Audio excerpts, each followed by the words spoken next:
Hello students, मैं doctor निधि Yadav political science department से SBC government college Ajmer एक और नई क्लास में, एक और नए सेशन में आपका जो ये पेपर है इंडियन पॉलिटिकल सिस्टम, जिसे हम अलग अलग कक्षाओं में अलग अलग नामों से जानते हैं, जिसे हम भारतीय शासन, राजनीति, भारतीय संविधान, भारतीय राजनीतिक व्यवस्था, उस पर हम अपनी क्लासेस ये जो चल रही हैं उसकी श्रृंखला में भारतीय संविधान बनाने की जो प्रक्रिया है उसमें किन प्रकार के सिद्धांतों को अपनाया गया। लास्ट क्लास में हमने ये देखा था कि ग्रैनविल ऑस्टिन ने कहा कि श्रेष्ठ प्रक्रिया दो अपनाई गई, जिसमें हमने पहली प्रक्रिया जो थी डिसीजन मेकिंग बाय कंसेंसस, कि सहमति के द्वारा किन किन मुद्दों पर निर्णय लिए गए और सहमति में बहुमत की जीत के स्थान पर समझाने बुझाने की प्रवृत्ति को अपनाया गया। ये हमने कल की क्लास में डिस्कस किया था। आज के सेशन में हम देखेंगे कि दूसरा सिद्धांत संविधान निर्माता सभा ने जो अपनाया वो क्या था। दूसरे सिद्धांत, जिसे समायोजना का सिद्धांत कहा जाता है, प्रिंसिपल ऑफ अकोमोडेशन। समायोजना के सिद्धांत का तात्पर्य यह है कि किन्हीं दो ऐसे फैक्टर्स के मध्य हम समन्वय स्थापित करें जिन्हें अब तक हम विरोधी समझ रहे थे, और वास्तव में जब हम भारतीय संविधान निर्माता सभा के दृष्टिकोण को देखते हैं तो उन्होंने सिद्धांतवादिता के स्थान पर व्यवहारिकता के दृष्टिकोण को अपनाया था, और उसके अनुकूल ही समायोजन के सिद्धांत किन किन संविधान के प्रावधानों में डिस्कशंस हुए, किस प्रकार की व्यवस्था हुई, आज हम वो देख रहे हैं। सबसे पहली बात, भारतीय संविधान का ढांचा किस प्रकार का होगा, क्योंकि जहाँ एक और जब हम विश्व के दूसरे देशों के संविधानों का अध्ययन कर रहे थे तो हम ये देख रहे थे कि विश्व के कुछ संविधानों में संघात्मक शासन व्यवस्था को अपनाया गया है और कुछ व्यवस्थाओं में एकात्मक शासन व्यवस्था को अपनाया गया है। अब भारतीय परिस्थितियों के अनुरूप हम किस प्रकार की व्यवस्था को अपनाएं। एक तरफ हमारे लिए, हमारे सामने ब्रिटेन का एकात्मक शासन व्यवस्था का मॉडल था, दूसरी तरफ अमेरिका का संघात्मक मॉडल हमारे सामने था,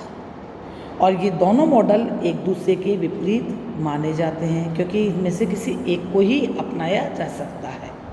लेकिन भारत की विशेष परिस्थितियों को देखते हुए ये सोचा गया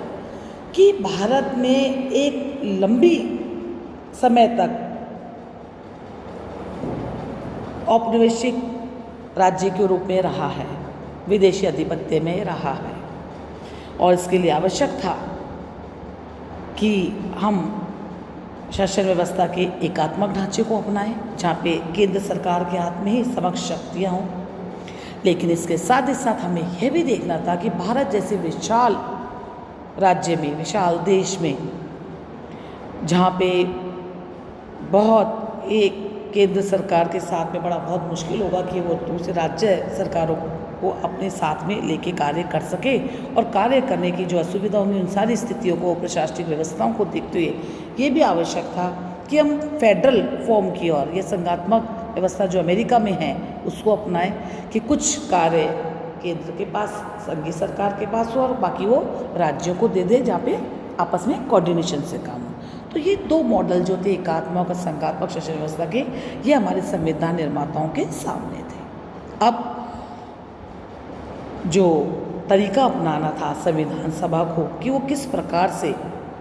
इन दोनों के बीच में सामंजस्य बिठाए, तो यहाँ पर हमने समायोजना के सिद्धांत को अपनाते हुए संविधान निर्माताओं ने इन दोनों के बीच में एक इस प्रकार की स्थिति अपनाई या संतुलन को अपनाया कि हमने संविधान में जो इंगित किया वो ये किया कि जो भारत का ढांचा होगा वो संघीय होगा, लेकिन एकात्मकता के तत्वों को लिए हुए होगा, यानी कि दोनों के बीच में एक कोऑर्डिनेशन, दोनों के बीच में एक संतुलन बनाते हुए, दोनों के बीच में बराबरी का स्थान रखते हुए एक विशिष्ट प्रकार की व्यवस्था को संविधान निर्माताओं ने अपनाया। और ये भारत की परिस्थितियों के अनुकूल भी था कि भारत में केंद्रीय सरकार इतनी मजबूत होनी चाहिए कि वो किसी विदेशी आधिपत्य में ना आ सके, और एक सुदृढ़ केंद्रीय सरकार होगी तो सारे काम या सारे जो प्रशासकीय कार्य होंगे, जो एकता अखंडता है भारत के, अक्षुण्ण रह सकेंगे। ये पहला पॉइंट था समायोजना के सिद्धांत के अंतर्गत। दूसरी बात, गणतंत्रीय व्यवस्था के साथ साथ राष्ट्रमंडल की सदस्यता को भी बनाए रखना। हम ये जानते हैं कि स्वतंत्रता प्राप्ति के समय भारत को एक रिपब्लिक घोषित किया गया, लेकिन 1947 तक यही समझा जाता था कि किसी भी रिपब्लिक स्टेट के द्वारा राष्ट्रमंडल की जो सदस्यता है, जो हमने परंपरागत रूप से हमारे पास में थी जब हम ब्रिटिश औपनिवेशिक राज्य में भी थे, तो उस सदस्यता को नहीं अपनाया जा सकता था।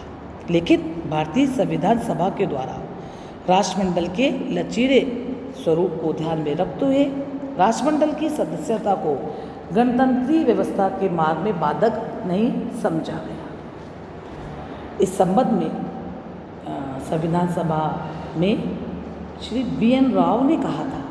कि राष्ट्रमंडल की धारणा का स्पष्टता विकास होता जा रहा है और अब वह इस स्तर पर पहुंच चुका है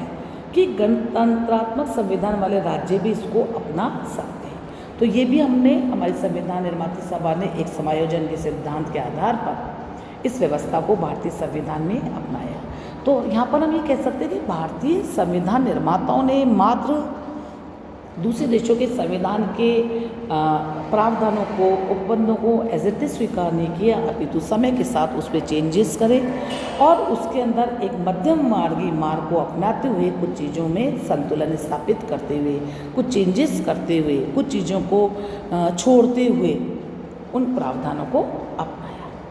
तीसरी बात, केंद्रीय शासन और पंचायत व्यवस्था के बीच में समन्वय। संघीय तथा प्रांतीय सरकार, जब हमने संघात्मक शासन व्यवस्था को अपना लिया तो अब दो व्यवस्थाएं थी हमारे सामने। और हम ये भी जानते हैं कि पंचायत व्यवस्था के संबंध में भारत में अपनी एक परंपरा रही है, और जो हमारे संविधान सभा के अध्यक्ष डॉक्टर राजेंद्र प्रसाद, वे भी पंचायत व्यवस्था को अपनाने के प्रबल समर्थक थे। उनका ये मानना था कि वयस्क मताधिकार और प्रत्यक्ष निर्वाचन के आधार पर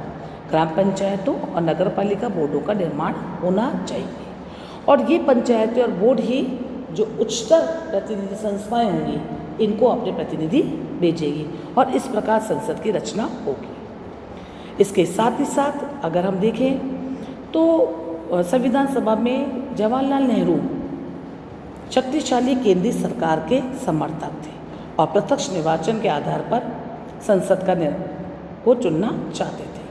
लेकिन इन दोनों परस्पर विरोधी सिद्धांतों के बीच में समन्वय स्थापित किया गया और भारत में संघ तथा प्रांतीय सरकारों के संबंध में केंद्रीकरण के सिद्धांत को स्वीकार किया गया, जिसमें प्रांतीय सरकारों से नीचे के स्तर पर विकेंद्रीकरण की व्यवस्था को स्वीकार किया गया और पंचायती राज व्यवस्था को राज्य के नीति निर्देशक तत्वों में भी स्थान दिया गया। तो हम ये देखते हैं कि ये एक तीसरा प्रावधान था कि जहाँ एक मजबूत केंद्रीय सत्ता के साथ साथ बिल्कुल धरातल स्तर पर, ग्रासरूट लेवल पर पंचायती व्यवस्था को स्थापित किया गया, या वास्तविक रूप से हम कहें कि लोकतंत्र के जो एक वास्तविक स्वरूप है कि ग्रासरूट लेवल से डेमोक्रेसी आनी चाहिए, उसको स्थापित किया गया। इस संबंध में संविधान विशेषज्ञ डॉक्टर सुभाष कश्यप ने भी अपने विचार प्रकट किए हैं और उन्होंने कहा कि संविधान सभा में सभी नेताओं की बराबर कोशिश ही रही थी कि समझौते और समन्वय की भावना से काम हो, निर्णय बहुमत के आधार पर नहीं अपितु आम राय के आधार पर किया जाए। इसलिए जो संविधान बना उसमें संविधान सभा की ही नहीं अपितु हम देखते हैं कि विस्तृत जनमत की भी भारी सहमति और स्वीकृति प्राप्त थी। इसलिए संविधान के निर्माण का कार्य को परिवर्तन के साथ चयन की कला के आधार पर माना जाता है, जिसे हम इंग्लिश में सेलेक्टिव एंड बोरोइंग अप्रोच कहते हैं, क्योंकि संविधान के सिद्धांतों का पर्याप्त विकास हो जाने के कारण 1947 में हम किसी मौलिक संविधान के निर्माण की बात हम सोच नहीं पा रहे थे, लेकिन संविधान निर्माताओं के अच्छे व्यवहारिक संविधान का निर्माण भी करना चाहते थे। वो मात्र किसी एक ऐसे दस्तावेज को नहीं बनाना चाह रहे थे जो मात्र एक लीगल एस्पेक्ट लिए हो। इसलिए उन्होंने विदेशी संविधान से उन्हीं धारणाओं और उन्हीं व्यवस्थाओं को अपने संविधान में से ग्रहण किया जो उन दूसरे देशों में सफल रही थी और भारत की परिस्थितियों के भी अनुकूल थी। इस संबंध में हमने विशेष बात का संविधान निर्माताओं ने ध्यान रखा कि उन्होंने कुछ बातों को सोच विचार के ग्रहण किया जो अप्रोप्रिएट है, जो बातें उन्हें अनुकूल नहीं लगी उनको छोड़ दिया और उन कुछ परिस्थितियों को भारत के अनुसार ढाल लिया। इसलिए ही भारतीय संविधान एक श्रेष्ठ प्रक्रिया के द्वारा आगे अपने परिणति पर आ सका और इसे ही भारतीय संविधान का एक विशेष गुण भी कहा जाता है। अगली क्लास में जब नेक्स्ट टर्न हमारा क्लास का मंडे का आएगा, हम भारतीय संविधान की विशेषताओं पर चर्चा करेंगे और ये देखेंगे कि भारतीय संविधान के सोर्सेस क्या है, उनकी विशेषताएं क्या है, या भारतीय संविधान निर्मात्री सभा ने इतने धारणाओं, इतने विशेषीकृत तरीकों के द्वारा जिस संविधान का निर्माण किया है उस संविधान की विशेषताएं क्या है। अगली क्लास में बच्चे भारत के संविधान की विशेषताओं पर हम चर्चा करेंगे। धन्यवाद।